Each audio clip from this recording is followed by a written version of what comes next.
A millionaire made a random stop at a roadside diner, and was stunned to come face to face with his wife and son, who had been missing for 10 years. What he uncovered afterward left him shaken to the core. Would you like more cream, sir? The boy asked quietly but clearly. His hand set the coffee cup down on the table so gently. It barely made a sound. Elliot looked up. The boy met his eyes not for more than a second. But it cut deep like a blade slicing through a memory. Elliot froze. The coffee cup tilted in his hand, spilling over the back of it. Though he didn't even notice. The boy's gaze was large again. His hand clutching the tray on the table in a calm, practiced motion, nothing out of the ordinary except one thing. That look there was no mistaking it. Dark amber eyes with slightly drooping upper lids. The pupils round and deep. Elliot had seen those eyes every morning, kneeling by the bed to tie the shoes of a 3-year-old boy. His son. 30 minutes earlier, Elliot Granta, 45-year-old businessman and chairman of a major media corporation. Fit no intention of stopping in a place like this. His SUV had jolted suddenly, while going over a small ridge in rural Montana. Nothing serious, but he stopped anyway. Cautious as always. A dim light illuminated an old wooden sign. Silver Spoon Family Restaurant. Open all night. His hand hesitated for a moment on the door handle. Then he pushed it open. The air inside was warm still. There was the smell of stew and apple pie. A soft country tune was playing from a small radio behind the counter. Only 2 other customers were there. An elderly couple at the back, quietly eating without speaking or looking at each other. The yellow glow from the overhead lights cast a hush over everything. Elliot sat at a table by the window, took off his gloves and ordered a black coffee and meatloaf. He wasn't hungry but needed something to keep his body going. And then the boy appeared. About 16 years old, slim build. Messy brown hair wearing a dark blue apron. He brought the coffee over without looking the customer in the eye. But the moment his hand set the cup down on the table, their eyes met right them. It wasn't a suspicion, it was instinct. Elliot knew he didn't understand how or why it was possible. But he knew something deep inside him insisted on the impossible. This was Lucas. The boy lowered his head slightly, then turned away as if nothing had happened. His steps slowed by half a bit. As he walked through it all, he too had felt something, but he didn't look back. A faint noise came from the kitchen. Elliot turned. A woman stepped out from behind the plastic curtain. Fair pulled back shoulders slumped from fatigue. She held a dish towel in 14 hands. Each movement deliberate and slow. He looked closer. His chest tightened. His eyes didn't leave her face. Older now thinner. Worn, but it was a face he couldn't forget. She looked up just as the overhead light unrolled across her dark hair. And their eyes met. Time stopped. 4 eyes widened. 4 fingers clenched the towel. 4 mouths opened as if to speak his name. Then closed again. She turned and disappeared behind the kitchen curtain. Elliot shot to his feet. His chair clattered to the floor behind him. No one else in the diner reacted, except the boy now standing near the register. He glanced at Elliot, then quickly looked away. Elliot strode toward the counter.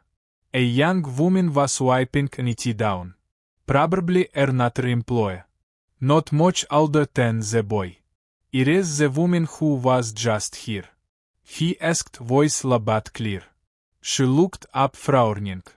You mean the one from the kitchen? She was tired went to lie down. That's her name, I'm not sure. Lena maybe or Lena. They don't really talk much. Eliot stood there a few seconds silent. Then he set some money on the counter and walked out. Cold air slapped HD's face as he pushed through the door. He stood outside, not heading to HD's car just yet. He looked back at the diner. Its yellow light glowing dimly through the frosted glass. 10 years afterwards he had once believed was real. A disappearance he had forced himself to accept. But now the old broken pieces were starting to roll back together. If that was Lena, if that was Lucas. Who had lied and why? The wind carried the scent of apple pie from the kitchen vent. But he no longer felt it. Eliot walked toward HD's car. HD's hand gripping the door handle. Heart in turmoils if it was he. Not the vehicle that had just come off the rails. Eliot returned to the diner at 7 in the morning. The sky was still grey like the night before. But a light snow had fallen, covering the wooden roof with a thin layer. Inside the place was quiet. Nearly empty, the country music was still playing. But today it sounded like it was coming from far away. The boy was no longer there. Nor was the woman with the eyes that had kept him awake all night. There was only a new staff member. A man well past middle age. Wiping down the counter, probably the owner. Eliot ordered a coffee and sat in the same seat as before, asking no questions when the drink was brought to him. He spoke just one sentence. It is the family working the kitchen yesterday. The man shrugged the matter and son didn't leave a word. Just disappeared. We were a little surprised honestly. But truth be told, they always kept to themselves. I guess they didn't want to be found. Eliot didn't press further. He stayed a few more minutes staring through the faded up window at the snow-covered road. Then got up and left. HD's steps were slow. But HD's mind had already begun to race. Back at the hotel he shut the door to HD's room, took off HD's coat and lit the small fireplace. HD's hand opened the laptop, pulling up the work email inbox. But HD's eyes drifted to the old letter bag, resting on the nearby chair. Inside that bag were things he hadn't touched in a very long time. He unzipped it, pulled out a worn folder. The edges frayed slightly. Titled Lena Grand Devours Filet. He flipped through it page by page like a man skimming for a cent. A memory-induced. Page 4 The Devours Petition Date Grounds Contents. 10 The signature signed Eliot Grant. He stared at it. The handwriting was familiar. But it wasn't HD's. The G lacked the usual decisiveness. And the slant he always maintained in HD's signature just wasn't there. It was a good imitation, convincing even. But it soldn't fool the real owner. He pulled out HD's phone and dialed every choice personal attorney who had worked with him for over 10 years. Avery, do you still have the digital copy of My Devours Filet? Of course, it's in our internal archive. What's going on? Send it to me. Include the original scanned version with the signature. Avery hesitated. I remember that filet clearly. Alert. We had it cross-checked and notarized. Everything was above board. You signed it on June 18th. Right number. I never put my pen on that paper that day. Send me the copy now. He hung up. While waiting, he opened HD's laptop and logged into an old email account. When he hadn't touched in over 10 years. It was the inbox he used to exchange messages with Lena. Before everything fell apart. The password was the same. Untouched in the folder marked family. Only 5 emails remained. He opened the first one. It was a photo of Lucas at AG2. Grinning from ear to ear in the kitchen. Behind him was Lena for her a message. Flower on her shirt for smile faint but real. He zoomed in, focused on Lucia's left hand. There was a small birthmark on Lucia's wrist. Alert sat still for a moment. Lucia's hand rested on the screen right over the mark. Last night the little boy at the diner had the same birthmark. He no longer had doubts, he was certain. Pink Averis email arrived. Attached the PDF of the Drvaur's filet. Alert opened it immediately. The last page, the signature line again. Not HES signature. Close but not HDS. He grabbed HES wally. Pulled out HES driver's license and compared the signatures. The difference was clear, he couldn't sit still anymore. He threw on HES jacket, grabbed HES car keys. The Livingston County several records building sat at the end of a road. Gravel road 10 miles out from town. The old facility had frosted glass doors. And the warmth of an old train station waiting room. Portraits of past county clerks lined the walls. Behind a wooden counter, a silver-haired man in a wool shirt and vest sat at a desk. A plastic name plate read Mark Race. I need to see the Drvaur's records for Alert and Lena Grant. Their official archive copy. Is that possible? Mark looked up HDS Gazi a touch weary purpose. I'm a party to the record. Mark gave a small nod. He opened a wooden drawer and began searching. A few minutes later he placed a tin fillet on the desk. Alert didn't rush. He opened it. Turned the pages carefully. Reached the section with the signatures. 10 laid HES on copy next to the archived one. First discrepancy, the signatures didn't match. Second, the notary serial number was overprinted.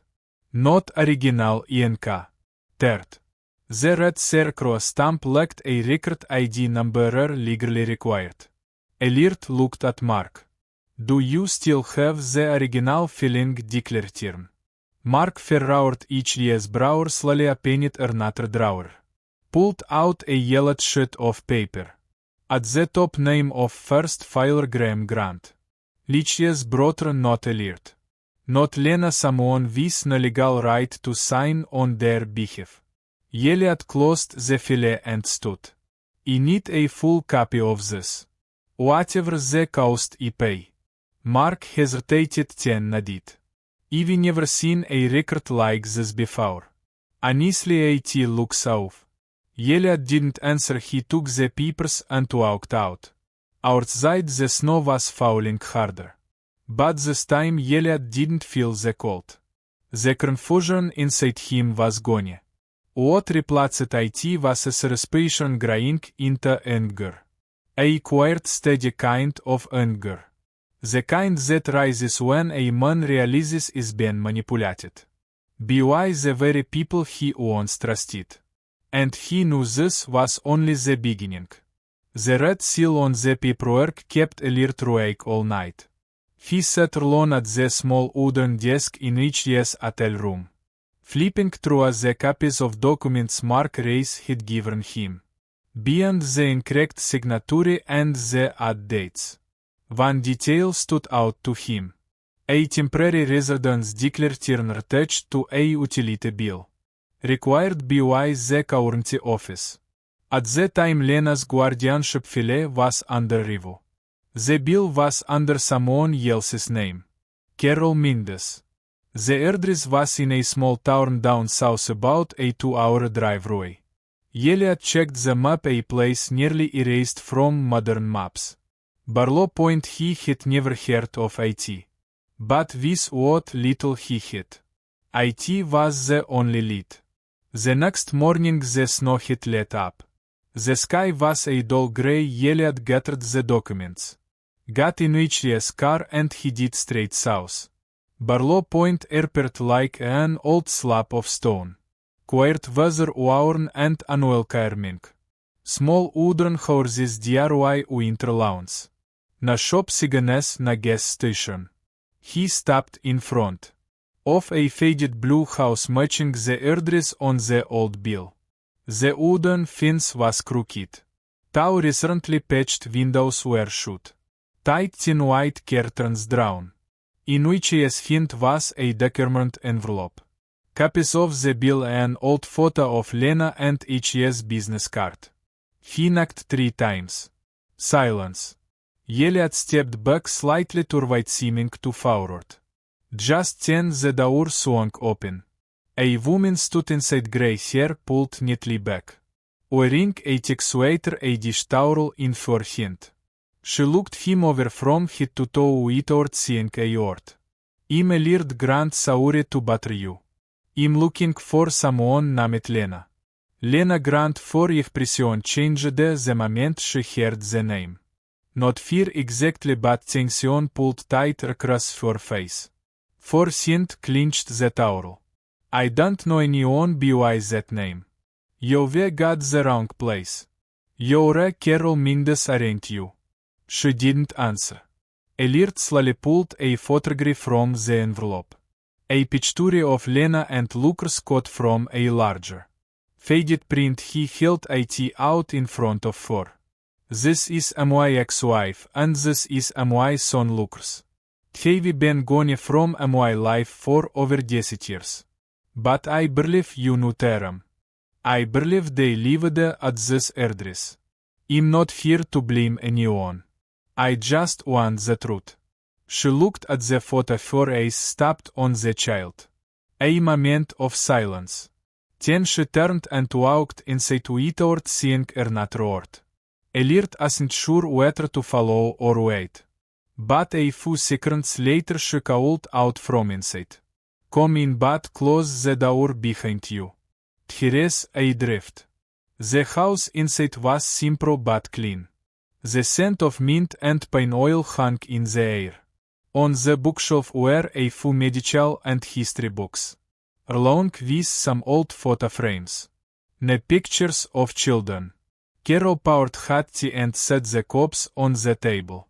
She sat down in the chair across from him and leaned back. Lena didn't die, but for a time she thought she had. Not because of an accident or illness, but because she'd been broken. Elliot didn't interrupt. Carol let out a sigh. I'm a nurse. I worked at the County Psychiatric Care Center back then. Lena was brought in bad shape. But not because she was sick. Because someone wanted for to be seen as sick. That sentence was like a bolt sliding open on a locked door. When did you meet her? Elliot asked. August 10 years ago.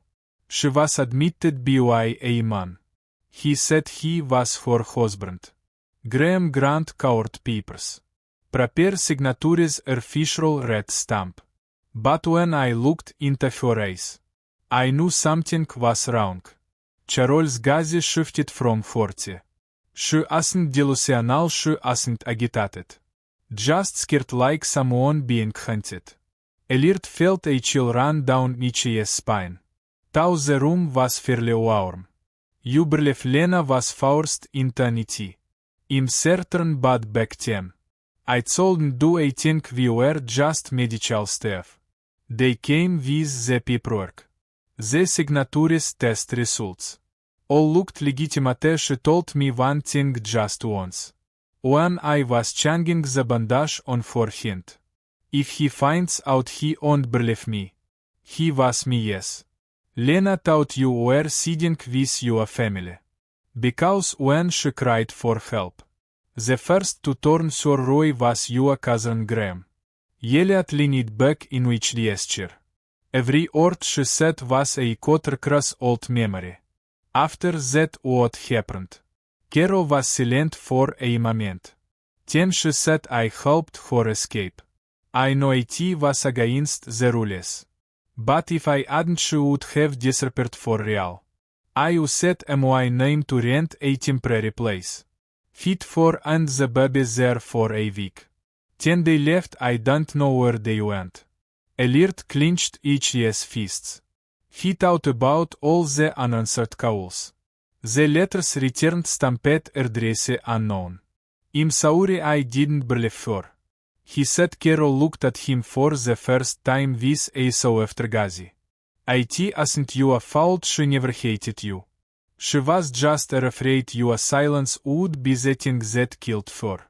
The room fell quiet after Carol's words. The kind of silence that didn't just fill the space. Letty seemed to press down on it. Even the ticking clock on the wall hesitated. Elliot leaned gently against the back of the chair. As though each year's body had suddenly remembered the weight of everything it carried. Each year's throat burned not from illness. Not from emotion exactly, but like the DRY heat that lingers. After walking through a smoke-filled room, it felt like it stepped into a dream where nothing was quite right. And no one had warned him he was dreaming. Each day's eyes dropped to the floor. But each day's mind had already slipped backward 10 years. In a blink, he saw the apartment in D.C. The quiet tension that had settled into the walls. Long before she was gone and 10 those nights coming home from work. Fins full of takeout or groceries. Turning in the lock and that instant no ring. No sound of Lena humming in the kitchen. No scent of garlic or rosemary in the air. No small thud of Lucia's feet against the hallway floor. As he came running, arms outstretched, scurrying daddy. Just the stillness, just the cold. He remembered the way Gitchlia's voice sounded in those empty rooms. Too loud, too desperate. Calling her name even when he already knew she wasn't there. The voicemail messages that went unanswered. The carefully chosen words that never got a reply. Later in that cramped attic apartment in New York, where the pipes clanged, and the wind slipped through the window cracks.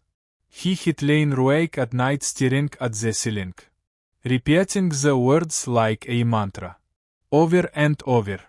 She left because it was her choice. As if seeing it enough times would turn it into something that hurt less. But no one chooses to be erased from the world like that. Was she afraid of me? Alert asked. Carol shook her head slowly. Number. But she believed you wouldn't believe her. And that hurt more than fear ever could. Alert tightened each year's grip. Each year's voice dropped, steadying himself. What about Graham? Did he ever come looking for her? Not directly, but some people did ask. A man in a suit and a blonde woman. They didn't give their names. Came just once after Lena left. I lied and told them she'd crossed into Canada. They never came back. Elliot locked it in HDS memory. Blondie hair it could have been Graha's personal assistant back then. Candice. The one who always claimed to know nothing about private matters. He pulled a business card from each year's jacket pocket. And placed it on the table. This is my number if you remember anything. Any detail at all, please call me. Carol nodded and took the card. As Elliot rose to leave, she did her voice gravely. If you see her again, don't make for apologies. Elliot paused for a moment. Then gave a slight bow, not as a promise, but as a quiet acceptance. Elliot followed the trail of a crumpled slip of paper, tucked inside the old housing assistance application file. Lena had once said.